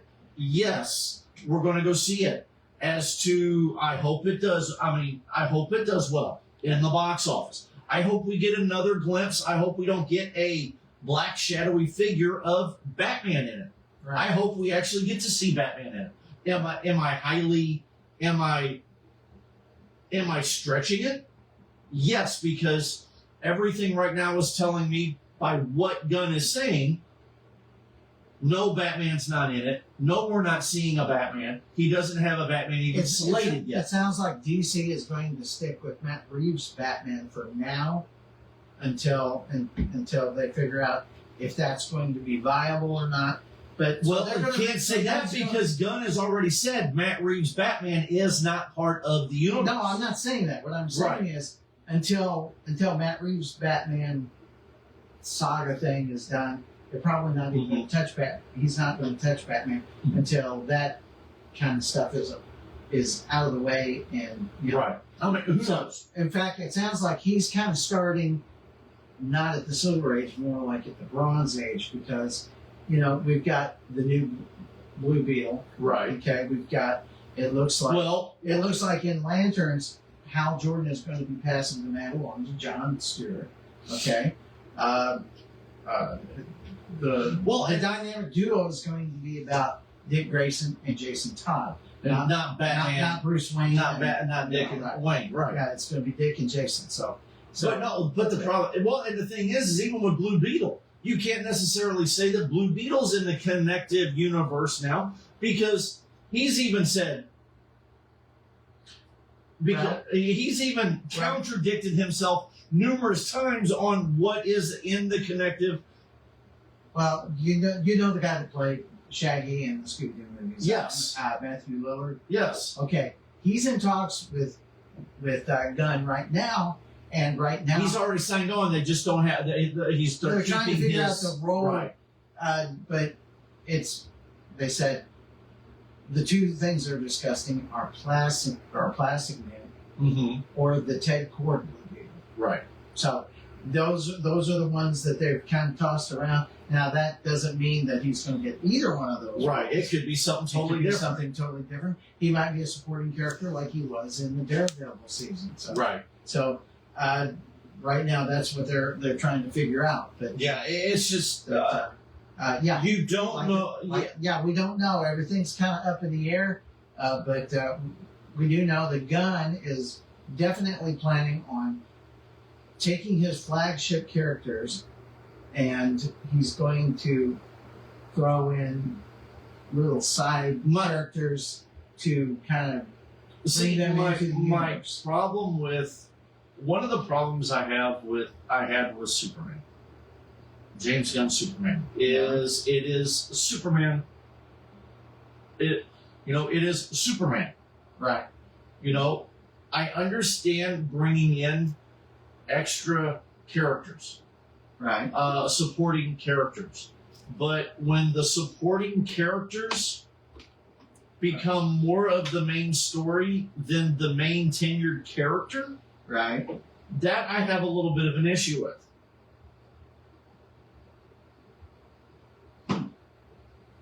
It's just, it's what you got there. Bloodshot. Oh, that's Bloodshot 2. oh, And Diesel. they're looking at possibly doing another one. Right. Huh. And then A Brave and a Bold. And that's That's been in talks. been in talks. That's been in talks. They haven't even got that announced yet. No. They have no timeline on that. So he's Whoops. it's Still still in the doing works. Right now, the latest that they've got is in January. They had reported that Christina Hodson had taped a pen the script, but that's about as far as it's got. Yeah. There's a lot of talking on it. Constantine 2 is coming out. Again, there's talk about it again because everything is under James Gunn, and Right. again, well, look at what we had. There's rumor right now the Batgirl film that they pretty much axed and shelved. Right. There's talks now of it possibly an independent person coming in under Gunn Right. and getting it to play and getting it out distributed. Right. So And there's tons of other characters that oh yeah. that are in development that they haven't got anything. Like And Swamp Thing and the I Teen love the Titans. fact. I love the fact that we are, he's taking his time. He wants to make sure that they've got a good script. But my problem with him going, yeah, we've got this going on, we've got that going on, but then 2 months, not even 2 months later, he turns around and goes, no, that's been shelved. Just say we've got things in the works. Right. Keep us on suspense. I would love for that to happen. Right. And then, hey, guess what? This is what I've got coming out. Hey, check out the announcement I've got in 2 weeks. Boom. And then give us something. Right. Don't go, well, we've got Batman coming up, but you know what? I just ain't figured out how I'm doing it yet. Right. We know Batman is in the DCU. Yeah. But I kind of wish they were doing it the Marvel style, where they sat down before the first movie was ever made, and they said, "Okay, do you like what it if was? Iron Man goes well, then we'll make this movie, then we'll make that movie, and we'll keep tying it all together in one line." I wish they would do that. Yeah, but they're almost following. Yeah, and They're trying to do the Marvel way, but not do the Marvel way at the same time. And what makes it bad is you're getting, Snyder, and people are going to hate me for saying this, but Snyder had a plan. Right. Well, see, Snyder had more of a plan. It was the critics in Marvel. It was not Marvel. DC was going, we have to catch up with Marvel, get this done. I don't care how. Instead of letting Snyder tell his story the way he needed to tell it. Right. And other things happening that pulled Snyder away from it. And, shame on you, DC, for what you did. And then bringing in Josh Whedon, and then basically going, no, I'm going to turn his work into crap. Right. And that's exactly what happened. Right. And here's the thing that but Gunn is going through. Gunn, he's the guy that made Guardians of the Galaxy pop. Okay. Here's the thing though between Gunn now and Gunn back then, and Right. he's even attest to this. He's even stated this. Back when he was in DC, back when he was in Marvel, all he was doing was making movies. Right. In DC now, he's running it all with Peter Safran. He's even writing screenplays and all so that he's stuff. doing all of it, and he's overwhelmed. 100. He's even said that. Well, The dynamic there's is also more. different. There's also more to it than that. With Marvel, they sat down with these guys and they were like, "This is the plan for the future. Who do we have that's the best for this project and that project? But again, and this project?" But yeah. with Gunn, with them having him do the whole thing, he's like, "Okay, I'm going to do this and I'm going to do that, and this is my plan." And then DC comes up and goes, "Not a good plan. We want the cash flow coming in right now. How about you throw in this?" People are wanting their pet projects. There's too many people wanting what they want. I agree. And he's trying to please everybody, and he's pleasing nobody. And that's what I think his major problem is. He's. But again, you have all the irons in the fire, and him and Peter Safran are playing pin the tail on a donkey per se. Right. Over here. But then over here, all he had to do was say, "Okay, I'm getting behind the camera and I'm doing this." Right. So again, hence the reason why in the last 5 years we've got one movie. Yeah. When we were supposed to by now have at least 3, maybe 4 movies. So yeah, it just. It is. You look at it and it's aggravating because, you're, especially when you're diehard fans, and I love the fact that he is taking his time, trying to make sure that, what is comes out. But again, give us something that is, we hopefully Supergirl. Now, from what I'm understanding, there's been a lot of backlash over crap that's going on, but that's besides the point. Hopefully it does well in the theaters. Hopefully it does well when it hits streaming. Hopefully it does does well on the DVD side of it. But again, it's again we get a Supergirl. Now don't get me wrong. Now we're getting a Clayface. Clayface now isn't a story to. No, it's not a continuation of what we have. Clayface is now a before everything happens. Right. So Clayface is actually before Superman. So it's like, but the problem with Clayface is everybody knows the Clayface lore. Clayface wasn't involved in everything before Superman. Right. It was after. And even Batman. We don't even have a Batman to even go off of. If I were going to introduce Clayface into this universe, he would be part of a Batman film. Okay? 100%. Man Bat, or, unless it is one of the main Batman villains. Right. And no offense to Joaquin Phoenix, those were not Joker. Those were not, yes, other than having the name Joker on it and throwing the DC stuff in it, that was not a joke. Those weren't Joker Those films. were mental illness films that they just slapped DC names. Exactly. And while the first one was actually, the first one was good. Pretty decent. The yes. second one, I would know it if you handed it to me and said, but again, you want a Joker movie, make a Joker movie. Right. Hell, I'll even say this: bring Jared Leto. You've got the cut footage. Make the Jared Leto Joker movie. You've got the cut footage. Right. Do it. Give us a Joker movie if you're going to put a Joker movie out. Right.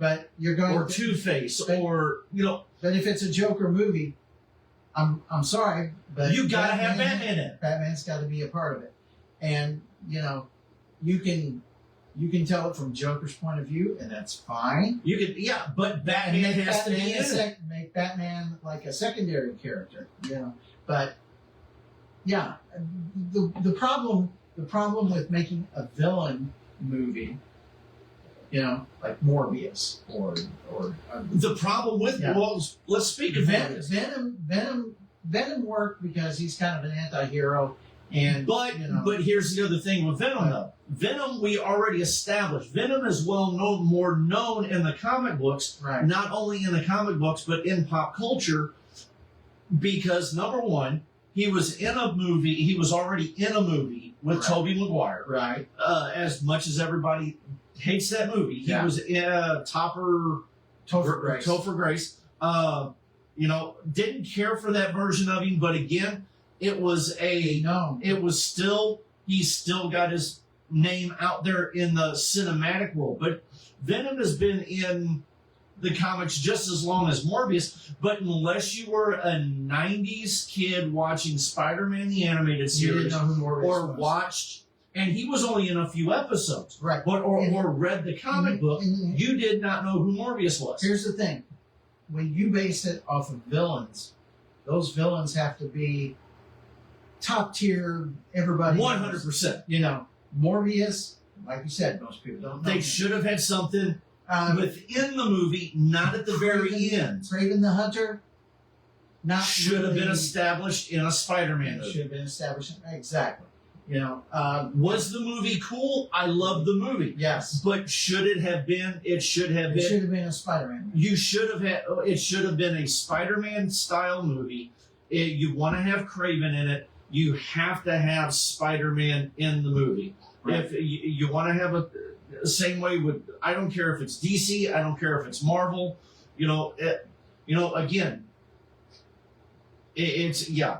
I mean, when you think about it, Sony and their properties that they have that are attached to Spider-Man. What do we got on comments? But I know we're. last thing was Chelsea saying hi.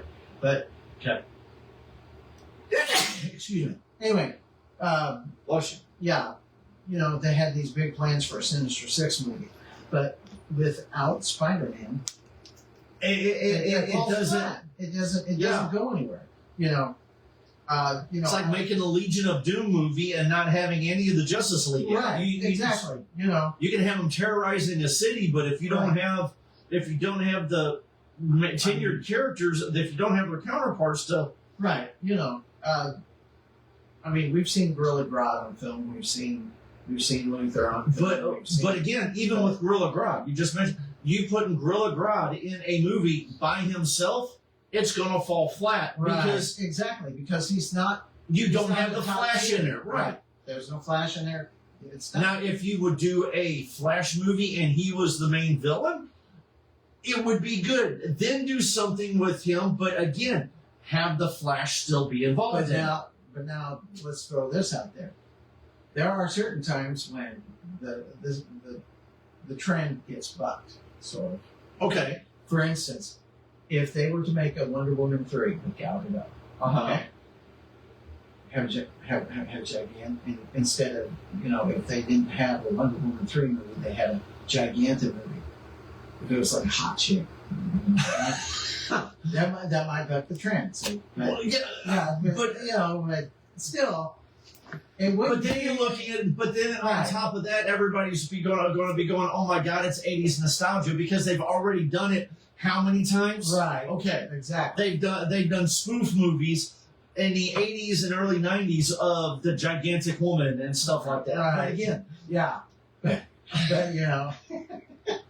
but yeah, I think.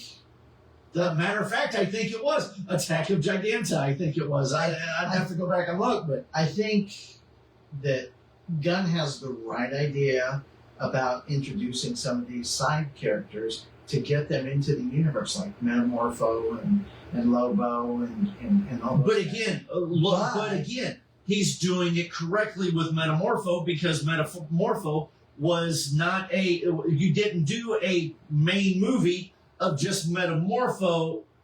You did a Superman movie with Metamorpho coming into the mix. Right.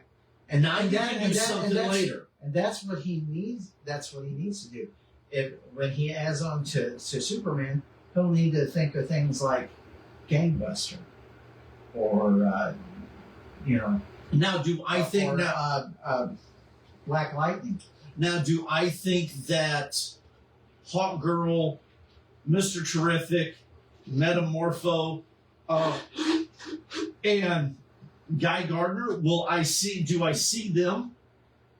And do I see them pulling off a single title movie? No. Those are side characters as much as those are side characters Basically, what it sounds like Gunn's going for is basically what the DC animated universe. It's going to be a Justice League Unlimited. It's going to be a Justice League Unlimited type of situation, which is fine. Okay, we want to see Aztec. We want to see Captain Virgo. We want to see.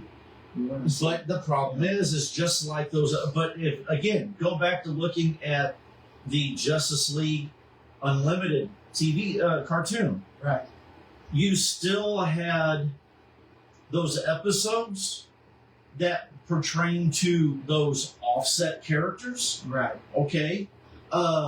It may have been around those offset characters. The main story, main plot was about those offset characters like Hawk Girl and Metamorpho and all them. But who was also in there? Batman, Superman, right, Wonder Woman. Usually in more of a mentor capacity. They were more of a mentor, or they were still in there. It may have been them starting or ending it. They were still in there in some way, shape, or form. If they did a Justice League Dark live action, have Batman be a part of that. Wonder Woman, I would love to see them do a Sentinels of Magic movie. Yeah. To where we can see Constantine and Zatanna. And the thing see, that's like a Constantine movie. You could do pull it away from Keanu Reeves, and I know they're getting ready to do. I want to see another Keanu Reeves. I want to see a Constantine 2 with Keanu Reeves. Okay, I do because I like the first one. Okay, I like Keanu Reeves. But if they did one in nowadays DC, bring in the guy or somebody similar to the guy that they had in the Constantine TV show. Yeah. I can't think of the guy's name, but give him, but he's already, here's the thing though. He's already established. Give him a movie and then set the characters around him. Give him a Zatanna, give him a Swamp or a Man Thing. Give him, give him his counterparts. With a cameo by Batman or something. Yeah. Or a cameo by the new Wonder Woman. Or the new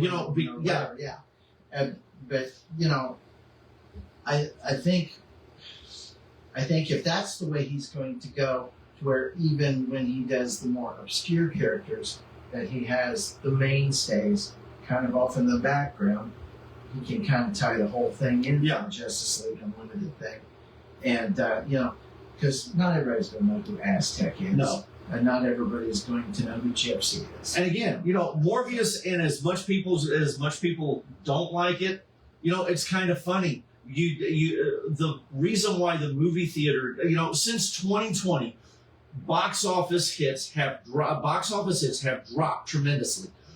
And it's funny that I say this because there's movies now that are hitting streaming services that are in the top 10 worldwide that bombed at the box office because all of a sudden it's like, oh, this is a cool movie. But lo and behold, it got hammered by critics and everybody else when it hit the theater. Well, think about it like this. Morbius being one of them. Right.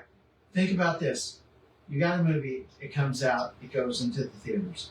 People are like, why bother going there and spending, $50 on a tub of popcorn? Jess and I can go to the movie theater down in Cape, and it costs us almost $100. Right. And why spend all that money just to sit when you could wait for 3 months it comes on streaming. Yep. You can watch it there. You can go buy some popcorn from your grocery store or whatever, and it's a hell of a lot cheaper. Yeah. It's a hell of a lot cheaper. I like the nostalgia of going to the movie theater. I do. That's what's killing the movie theater business. People are like, well, I'll go see the movie, but I'll wait. What helps bring them back in, don't you? But Tessa, grab me. Well, hell with it. Bring it here. You know what? You know what helps bring them in? cute puppies. Cute puppy dogs. Yes. I swear. This is what brings people back into the movie theater. Something that they've never seen in live action before. That's kind of cute and sells. That like Grogu or I got a Stitch popcorn bucket upstairs. Right. Crypto. I've got the Superman tin. Right. I've got I went and seen Gladiator 2. I've got the Gladiator helmet popcorn bucket. Right. So again, the popcorn bucket. Matter of fact, Masters of the Universe coming out this weekend. I'm getting whatever Cape has as I'm getting one of every one of them. Right. They've got one. It's the Castle Grayskull. Drink, popcorn, and candy dispenser all in one. Oh wow.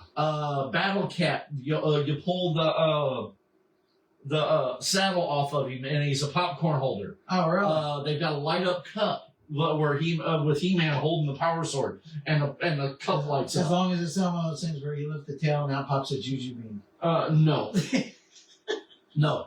So, but again, I grab the tail. But again, crypto. Yeah, I guess that is a good handle. Yeah, it's a good Want some popcorn, yeah, popcorn. But again, crypto. Look at this. This is awesome. Dwarves. That is adorable. We take this to the cons, and I'll put candy in it for the kids. Yeah. But it is cool. You get a crypto and you candy. So What I think was funny was at the New Year's Eve ball drop at Metropolis. I had crypto up in They took crypto and they just hold him like this and go around running, flying me around. Yeah, that's exactly what it was. Yeah, that's what I was doing. I thought that was kind of cool. And then they put him on the ball and let her ride it. We threw him up. We set him up in a ball, and there's photos of me going, dude. So, but again, this is how they're getting people back into theaters, which is awesome. Right. But again, But not every movie has a No. character that you can call on. I mean, I hate to tell you, but while this may work for the Superman movie, and that's what got him in the seats, if there's a new Batman movie, Ace is not going to put him in the seats. no. I mean, you might have Batman's head where you're eating the popcorn, you're eating Batman's brains. Yeah, It's a Batman head bucket. that's a mighty big meal there, folks. But Or Batmite. But Batmite. That's the I don't kids' think meal. we're ever going to see Batmite in a live action movie. That's the kids' meal. yeah. Yeah. So, But no, Come on, I had to add it in there. But no, it's just, give us character. If you're going to give us an obscure character, and I don't care if it's Marvel or DC, make sure you have their tenured arch nemesis. Make sure you have their nemesis in the movie. That way, again, you're not going to do a Lex Luthor movie without having Superman somewhere in it. Right. And in fact, I think we need to see more of the other villains than Lex Luthor. In most of the Superman movies, the villain's been Lex. Yeah. Okay. Even in TV series. So we need, But again- we need Parasite. We need Doomsday. right. Yeah. Well, Doomsday. Here's the thing with Doomsday. We've had Doomsday done. We've had Doomsday done multiple versions. right.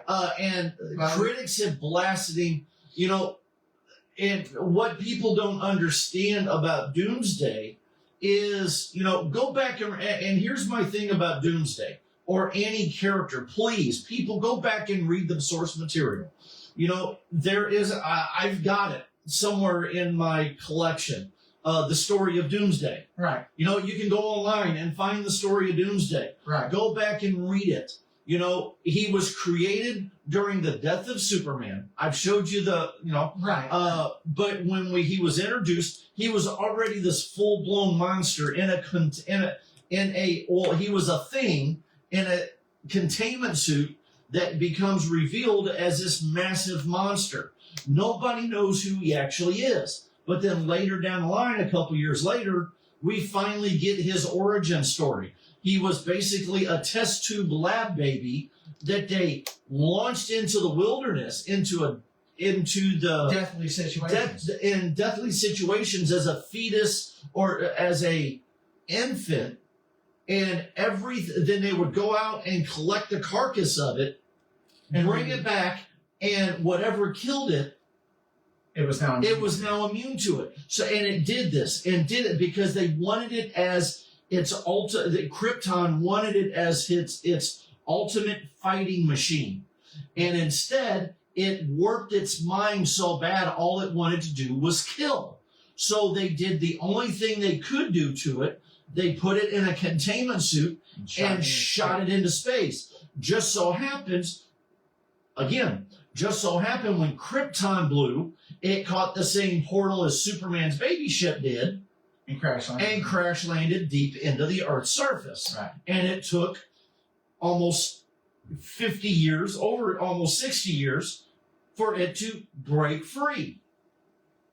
So, but back to the original point, we need to see Brainiac. We need to see 100%. We need to see Parasite. We need to see Livewire. We need to see all these other characters that Superman actually has a rogues gallery. He does, and an awesome one. And an awesome one, yes. And we need more than Lex Luthor. And not every movie that Superman has to have Lex Luthor or some kind of a cheap knockoff of Lex Luthor. And well, the problem is you can have Lex Luthor in the movie. Mm-hmm. Here's the dynamic. You could have Lex Luthor in the movie and almost, and I know this is definitely going to get me shot. You could do a Superman 4 correctly. Right, yes. You could do a Superman 3 correctly. Yes. Superman 3 had the original script for Superman 3 was awesome. It was introducing Supergirl. It was introducing Brainiac. Now, granted, the love interest triangle that they did was a little creepy, but that they had planned for it.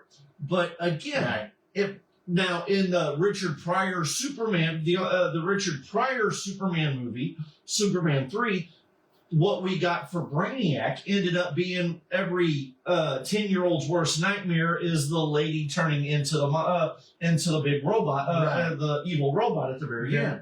That was a knockoff. Yeah, that was the knockoff of Brainiac.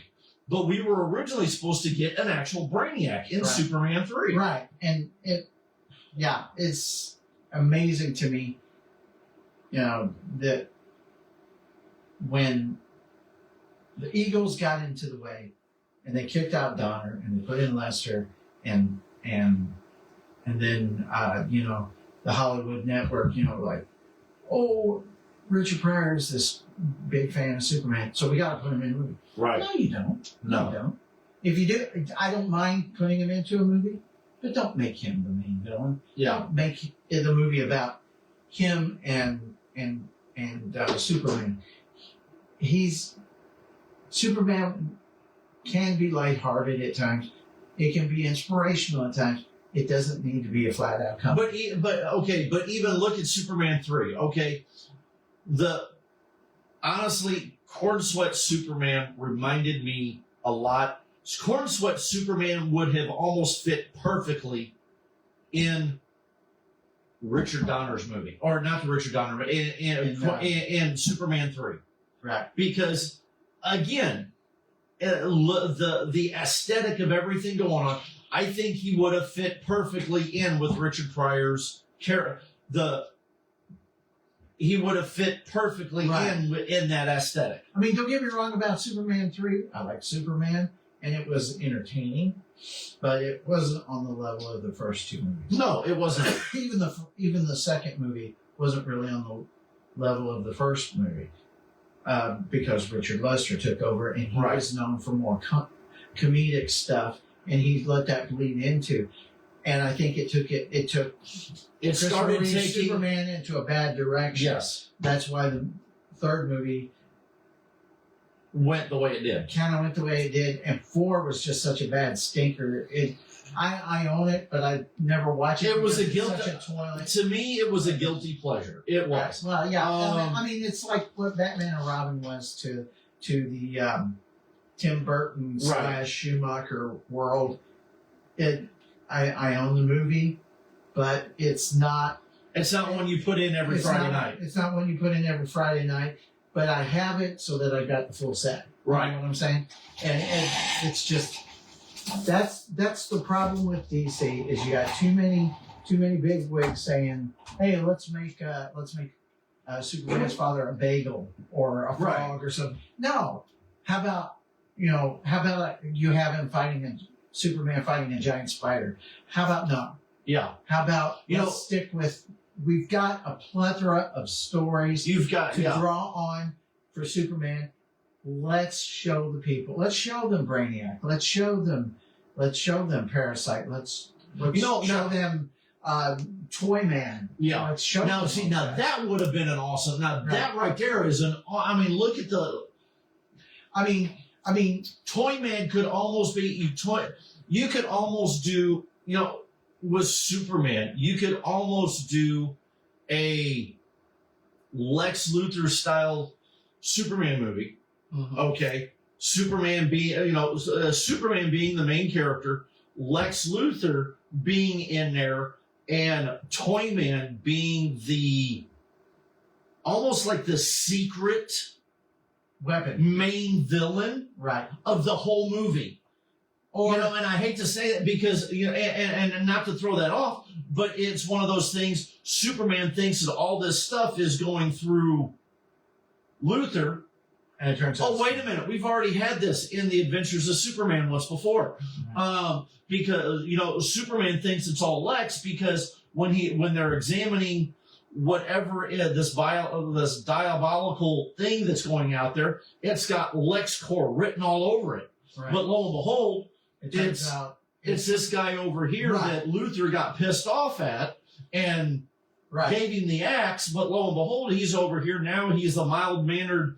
what everybody thinks is a mild-mannered toy maker that is actually a mad genius. Oh, wait a minute. Well, here's the thing. Remember what they did with Batman? They had the Riddler as a psychotic guy, and that was played perfectly. 100%. That was played perfectly. That's what they needed. That's kind of what they need with Toyman. He doesn't know it's Winslow shot, okay? Yeah. And it kind of puts Superman into that mode of, who the heck is this guy? And he's got to play a little bit of detective. Right. He's got to figure out, basically, through Clark, figuring out who this guy is. Well, not only that, it puts that dynamic with, and we didn't get a lot of this in... We got one, maybe two snippets of Lois and Clark really in the new Superman movie. Right. Okay? This would put Lois and Clark, while Superman's out here doing his thing on beating everybody up, the side story is Lois and Clark investigating, being that investigative reporter on finding out that it's not Luthor, it's Winslow's shot over here. They go to Luthor and he's like, I sell this stuff, so anybody could have bought this, and they go after him only to find out. Oh, wait a minute, do we need to start writing for DC? Oh, yes, I'm sorry, James. Obviously we do, but I think it would be awesome. There's You'll probably make better movies. Like I said, there's tons of stories that people want to see in live action. And give us just ignoring it for the almighty dollar. Well, hell, give us a world's finest. Yes. Give us Batman and Superman working together against President Luthor, and lo and behold, here I'll bring in another villain, Metallo, or as his head of security, or even here. Wow, you can bring in the rest a bunch of other characters involved in it. Here's another story that I would love to see adapted to film, and that's you've got Gotham over here, you've got Metropolis over here. they're on opposite sides of the bay, but on this corner where the bay ends up here, there's an orphanage called Midway Orphanage. Okay, and both the Daily Planet and Wayne Enterprises both help fund this. So you find out Lex was an orphan, and he went to Midway, and what he went through there as a kid was kind of traumatic. The guy that ran the place was kind of a jerk. So he wants to try to get it shut down, and he ends up making a deal with Joker to kind of shut everything down, and if he can cause Superman and Batman some grief while he's at it, sort of like, almost like in the Superman animated series where they had the episodes where Batman was there and he started hooking up the whole thing. You remember that? Yeah. Okay. They need to do something sort of like that. Have something to where it's a world that they and make both it and are make it involved in. and also make it late enough in the timeline. Right. Well, whoa, wait a minute. You could put Jason Todd in the middle of that. Yes, you could bring in other characters because I like the fact that in the latest Superman movie they added Steve Lombard and they've added Cat Grant and all that stuff. They need to do the same with Bruce to some degree. Duke Thomas or Julia Remarque. Yeah. Nocturne and Night. Jezebel Jatt. Vesper Fairchild. Yeah. Those kinds of individuals. Half of them are dead now, but they could at least expand instead of just sticking with this is going to sound, Clayface. You're doing a Clayface movie before anything happens in the DC universe. Right. Because according to Gunn, this happens years before Superman. So, years before Superman gets established. Right. And the start. So. Well, I'm wondering if they're trying to establish a separate horror genre. No, it's in the same universe. Well, I understand it's in the same universe, but like Superman, print of like horror or something. Superman is here, and Superman, the timeline. Right. Superman is here. This is their current timeline. Right. Instead of putting Clayface here. Right. It's here. Well, here's the thing. In canon, Clayface is before, he's before Batman. He's before Batman. But he's not before Superman. And technically, no. Well, let's put it like this. But no, James Gunn clearly stated it is before the timeline that the Clayface movie comes out is before the Superman movie. Well, I'm wondering where he's going with it. So it's in the past. Right. So I mean, because if it's the Basil Carlo one, he's the original Clayface. Right. Okay. And he's he was supposedly this old time movie star that when he made this role, he was known as Clayface because he was like Lon Chaney. He was a master. Right, he was a master of disguise. Okay, and then but he wasn't the blob Clayface, though. Right, he was. Yeah, he wasn't this shape shifting thing. He was an actor who was good at makeup. Right, and then after that didn't really work out. They made the Matt Dillon version of it where he found the cave where he drank the water and it changed his body chemistry or whatever. Yeah. Well, then they went back. We've had like 4 or 5 Clayfaces in the course of the many years. So I'm wondering if he's. Here it is. DC Comics Studios standalone horror film. Clayface stars Matt Harris as the tragic shape-shifting villain. Okay, so Matt he's Clayface too. Yeah. So he is the Clayface after The original. the original. So he is the Clayface as to what we see after Batman is Right. established. So, but Batman's not even established. He's not even supposed to be in this movie. But apparently, there's supposed to be symbols of Batman throughout the movie. But you see what it says there: standalone horror film. It's not a superhero film. It's not an anti-hero film. No, it's a horror. But it is film. in the continuity. Right. All the continuity. All the movies are standalone. Right. Even Superman is a standalone movie. Right. So, but it is in the same timeline as Superman. But see, I think that's where they're screwing up because Marvel, everything ties in together to get you to Infinity War, and they aren't. And he's not doing He's not doing that. No, that's the problem. This is just a standalone movie because he has no direction. Well, it's I've got a good script. We're making this movie. Right.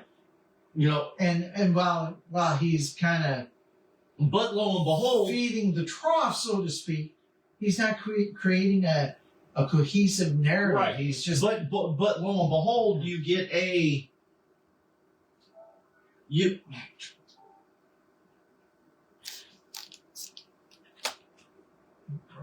broke it again. There we go. Broke the internet. But again, you know, that's like Man of Steel or Superman. Not Man of Steel, but Superman. You know, he's connecting Superman to Supergirl. Now all of a sudden, you know, you've got characters from Superman jumping into Peacemaker. You've got Superman himself cameoing in Supergirl. You've got, so, you know, even though he's saying, well, no, these are standalone movies, he's still connecting them. Again, he's going off, They're still in the same world. They're still in the same world. Right. So we're still getting a connective universe. But see, now he's got a whole. But now he's got to take and go. See, he's got to take. He's got to try to. Now he's got to fix a hole. He's got to between Snyderverse and Gunverse. No, well, he already did that because he did the retcon. I mean, take a look at Peacemaker. The first season is set in the Snyderverse, and the second season they fix it at the very beginning and put it in the in episode 1 and put it into the Gunverse. Right. See, and that can work with Peacemaker if you do it right. If you do it right. But you've got they do it right in the Peacemaker TV series because they find the house in Dad's house. He's got the portal room. Right. So that's how that worked. Right. You know, and that's you know. They could see the writing on the wall, and they needed a way to get it. And with Peacemaker doing actually better than they thought it was going to do, but Peacemaker's done unless John Cena makes cameos in the movies. Right. Peacemaker's done after season 2. Right. But no, what I'm talking about is now you've got Superman, Supergirl, and then Clayface. Right. And then from what we're understanding, Lanterns is placed somewhere it's placed somewhere in here that we're thinking, even though Guy Gardner's in it, but Guy Gardner's already established here. Right. So so Lanterns, is it here or is it here? Well, from what I've seen from the trailers, John is watching old footage on TV of Hal from like 3 years prior, when he had done some super heroic thing. Right. And you know, they had dyed Kyle Chandler's hair so it was totally black, and you know all this stuff. So yeah, they're filling in a bunch of gaps. I mean, you got Clayface is time-wise, again, same universe as everything else that's going on, except for the Batman. Right. Part 2 and the Batman Part 2, but everything else, Creature Commandos, you know, is placed somewhere in that timeline. Right. you've got Clayface now somewhere in that timeline before Superman. Right. Creature Commandos is somewhere before Superman. Right. And then, Then you've got Superman, that is really the only established timeline piece, right, with Supergirl following. Right. Then you have the Lanterns, which even with the it's kind of bridging that whole gap, is somewhere possibly with the vehicles that are possibly in it. Just the aesthetic I see from the trailers is somewhere before. I'm not so sure. I think that during the events of Superman, we've got Lantern happening. Maybe I don't a little bit afterwards, but they're doing flashbacks to this part. That's what it looks like to me. I see it more being beforehand. I don't see it before and after. I don't know. I mean, we know that Hal. But the bouncing. Supposedly, Hal was Green Lantern before Superman came along. So, which would put it before everything? Yeah, but John is during. No, Guy Gardner is during. Guy Gardner starts out before and then ends up there. Whereas Guy Gardner is already with Superman, or vaguely with Superman at the start of at this point in time of the Superman movie. Right. Even though the Justice Gang is already assembled. Right. Yes, I understand. So what I'm saying is, well, what I've seen. And then you're throwing Guy Gardner in the mix. Hal and Guy Gardner are already Green Lanterns. Yes. John's training.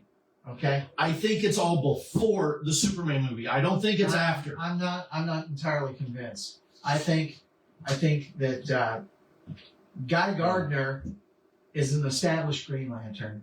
Hal is on his way out. Hal is on his way out, and John's on his way in. John is like around the time of Superman. Okay. That's the way I see it.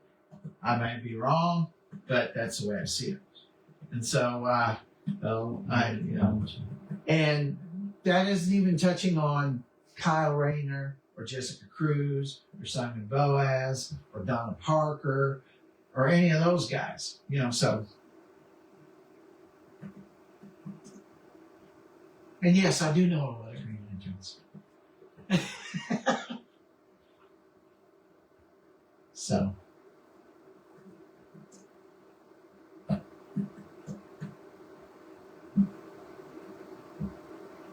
Where does the Lantern series fit in the timeline? Okay. Here are the HBO Lanterns direct. Spans two distinct time periods. The 2016 timeline focuses on the grounded mystery of a shooting in Nebraska. Hal Jordan is a veteran Lantern and reluctantly trains a non-labor recruit, James Stewart. Okay, 216. Now, the 26 timeline, set a decade in the present day, following the events of the Superman movie. So we're going to half of it in, half of it's going to be. So half of it's going to be timelined in the past. Okay, so what we're seeing when we're seeing John Stewart being trained, we're seeing a flashback to back in 2016. That's what it sounded like. That's what. Okay, it's going to have two. It's going to have two. So, and it may not be a timeline. It may be. It may be happening again. We're going to see stuff happening. It may be a first couple episodes in 2016, and then because it doesn't necessarily say it's flashbacks. So we may get to see everything. So it's going to be. It's still connecting to Superman, but it's going to be before and after the timeline of the stuff of Superman. So there we go. But it still makes me wonder because we know Lobo's in Supergirl. Right. We know that that it looks like Hal Jordan's going to be in Supergirl as well. I hope so. I mean, so he's still very much a Green Lantern. I don't know, and he's going to be wearing the suit we saw in the closet. Right. Only it's going to be freshened up a little bit. So Kyle is not, or Hal Jordan. Hal Yeah. Jordan is not exactly out of the timeline just yet. Right. Okay. But he's definitely turning the reins over to John. And we've got Hot Girl. We've got John Terrific. John Stewart. We got Mr. Terrific. We got, of course, we got Superman Metamorpho. We've got the beginnings of a Justice League Unlimited. Yeah. And right now they're in talks with several different actresses to see if they can come up with a whole new Wonder Woman. That's on the table. Yeah. They're trying to find out who's going to be their new Batman. That's on the table. But They've got a lot of stuff on the table and no darts to throw at stuff yet. right, and Yeah. right now it seems more like, oh, we've got this script, we got that script. Let's see. Okay, we're going to do that. Let's see if I like the script. No, I don't like the script, so it goes in the trash. Rewrite it. Right, rewrite it. But on the good ones, then he's like, well, eeny, meeny, miny, moe, okay, we're going to do this one. Oh, Clayface. Okay, got it. Yeah. And which is a crappy way to build a world. That's what he needs to be doing. He needs to build the world. Yeah. a world with an established timeline. And I would have no problem with Jon Stewart being Green Lantern, as long as they do flashbacks to show that he's not the first one, Right. that there's others. And technically, Well, apparently, again, Alan Scott was the first. down the timeline, in the timeline of what we're hearing, there is not just the Lantern TV show. We're supposed to be getting a Lantern Corps movie at some point. Yes. Again. And I would love to see that too. And maybe this, But who knows? I mean, we need to scrap that whole Ryan Reynolds thing. But yeah. Well, no, actually, I thought the movie was actually pretty decent. Oh yeah, the movie is great. It's just that for the comic book fan, it was great. But for the average casual watcher, it was too much. Oh yeah. You had Parallax, you had Hector Hammond, you had Tom Kalmaku, you had the only thing they didn't throw in was Star Sapphire and all that stuff. The movie started out good, but the studio's problem is they want everybody in it all the time. You saw it with the Batman movies. First it was Batman and Joker, then it was Batman, Penguin, and Catwoman. Okay. Well, now they're starting to stretch it a little thin. Then it turned into Batman, Robin, Two-Face, Riddler, the love interest. Yeah. Then it turned into, okay, now we've got Poison Ivy. They did the same thing. They did the same thing with Spider-Man 3. Bane, and then you got Batman, and you had Robin, and you had Batgirl. Now all of a sudden you got a cast of 6. Come on, there was nothing wrong with Alicia Silverstone's Batgirl. No. Well, except for one thing. That was the best suit in the whole movie. Well, yeah, it was, but I could have made it better. You remember how George Clooney and what's his name, O'Donnell? You know how they had the bat nipples? Yes. She should have had bat nipples. Okay, keep it PG. All right. On that note, yes. All right, we love you guys. Again, check out sponsorships. We need them, please. Again, 100% of the proceeds goes to that sponsor. Yes. 100% of the proceeds goes to our recipients. Whoa, too high. Way up there, the Missouri National Veterans Wall and Camp Hope out of St. Francis County. Both for of the them. semi-quincentennial Birthday of this year. Yeah. We have 46 days, 12 hours, 54 minutes or 54 minutes and countdown seconds. So again, sponsors, if you know anybody who would love to sponsor and help us out raising the money, again, it all goes for 2 good causes. Again, once expenses are paid, 100% of the proceeds goes to those 2 organizations. Please help. Again, any little bit can help. So again, pick up your phone, call the wife, let her know you want to donate. Get on here and click for sponsorships. Get on here and donate. Again, every little bit helps. If you can't make it, donate. Again, we've got an awesome cast coming in this year. To me, we were joking about a little bit. If you love to read, this is the Comic-Con you need to come to. Yes. We got a lot of writers and illustrators coming to this show. So again, look forward to this show. Again, vendors, if you haven't paid, get your invoices in. Yeah. We've got very few spots left. Matter of fact, I think Jess was tagging the board, just filling in a few of them. I think we're down to like four.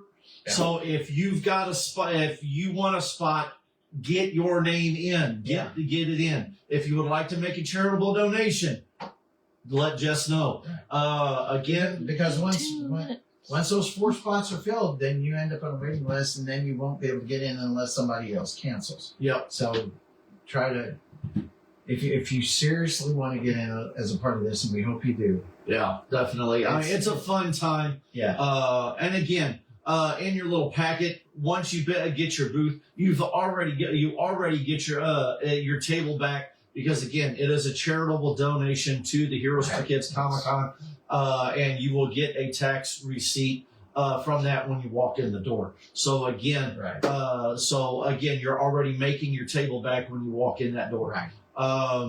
So again, look forward to seeing everybody. Look forward to seeing everybody in Poplar Bluff this weekend. Come down to Poplar Bluff and come out and hang out with all of us heroes, and let's have a party this weekend. So, and on that note, we love you all. Dennis? Yes, we love you all too. Or Yes! as many as we can. Yeah. Yeah. Say something. So we love you all. Yeah. Have a good night. We hope to see you this weekend, and definitely hope to see you at Heroes for Kids Comic-Con. We love you. Be safe. Have a good night. Good night.